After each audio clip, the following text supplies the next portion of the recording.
If you're in your mid-20s, barely making rent and you've never saved money, I have a rule that can help. Open a brand new online savings account and start at zero.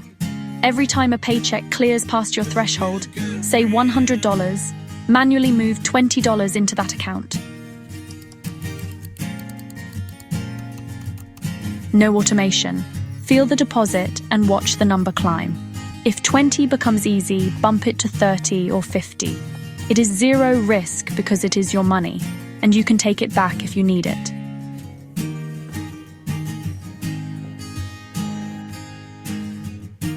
A Chicago server used this exact habit and quietly stacked over $2,000, then funded a laptop to launch a new career without new debt. This simple routine builds a savings habit, gamifies progress, and creates confidence to handle emergencies or invest in yourself. What could your $20 habit build for you? Please like and subscribe. Thank you.